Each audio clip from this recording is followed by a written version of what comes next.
Demak, yana bir shunday yoyib yechiladigan misolni ko'rib ketamiz. Xo'p, bu yerda endi konus o'zi berilgan va C uchidan konus yon sirti bo'ylab B uchiga bormoqda. C nuqtadan yon sirti bo'ylab, asos bo'ylab emas, B uchiga bormoqda. Ya'ni o'sha yo'lning eng qisqasi qancha bo'ladi degan savol berilyapti bu yerda. Ya'ni konus yoyiladi, faqat yana o'sha gap, yarmisi yoyiladi. Orqa tarafdagi qismi bizga keragi yo'q. Konusni asosiy doira bo'lsa, yarim doirasi yoyiladi. Va shunga qarab misolni yechishni boshlaymiz.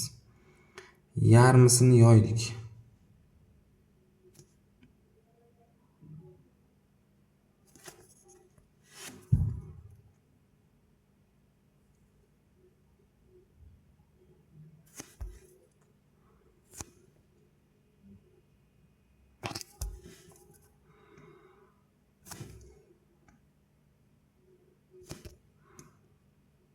Demak, mana bu A nuqta, bu P nuqta, bu B nuqta, qayerdadir mana bu yerda mana C nuqta ham bor. Demak, yoyganda sezilyaptiki, C nuqtadan B nuqtaga borishning har xil varianti bor. Bunday borsa ham bo'ladi, bunday borsa ham bo'ladi, bunday borsa ham bo'ladi, lekin albatta bu yerda C va B nuqtani shunday to'g'ri tutashtirib qo'ysak, eng qisqa masofa bo'ladi. Bizdan o'sha masofani so'rayotgan ekan. Mana shu masofani topishimiz kerak. Xo'p, endi berilgan ma'lumotlarga to'xtalaman. CB yoy deyapti. AC dan 3 marta katta. CB yoy 3x bo'lsa, AC yoy x bo'ladi. U endi mana bu yerdagi burchakka bog'liq. Alfa burchakining gradusini topsak, shunga qarab burchakni aniqlab olamiz. AB ning 12 ligi berilgan. Ya'ni bu masofa mana bu masofani beryapti, ya'ni asosining diametri 12 ligini bergan va AP ni 9 ligini bergan. Mana masofa 9. AP masofamiz. Xo'p, endi AB masofamiz 12. Uning uchun endi asosining radiusi 6 ga teng. Bu yerda radius 6 ga teng. Mana bu yoy esa yarim doira uzunligi. Yarim doira uzunligini topadigan bo'lsak, PR bo'lib qoladi-da. AB yoy uzunligi L, AB yoy uzunligi radius 6 bo'lsa 6pi bo'lib qoladi. Mana bu burchagimiz esa o'sha markaziy burchak.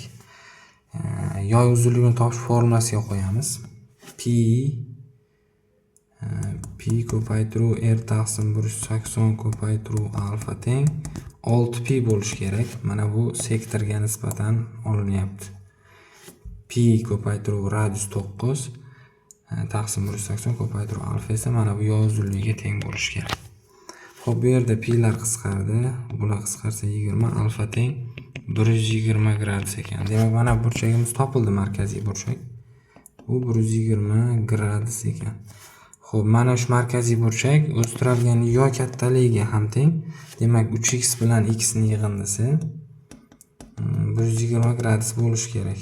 Bundan x ni topadigan bo'lsak, 30 gradusga kelib chiqadi. Demak, mana bu AC yoyimiz 30 gradus, mana bu BC yoyimiz esa 90 gradus bo'lib qoladi.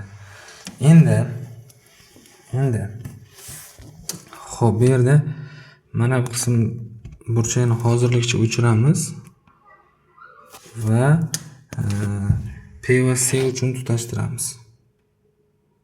Shunda mana burchagimiz o'stiralgan yoy kattaligiga teng 30 gradus, bu taraf esa 90 gradus bo'lib qoldi.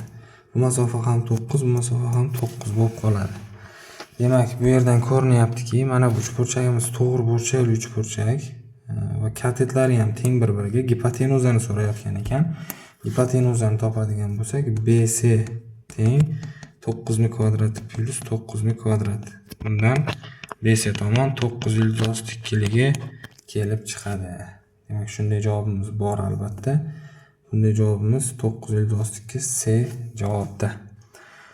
Shu va shunga o'xshash misollarning yechimini o'rganmoqchi bo'lsangiz, albatta bizning Telegram kanaliga obuna bo'lib qo'ying. Telegram kanalimiz Matematika 1997.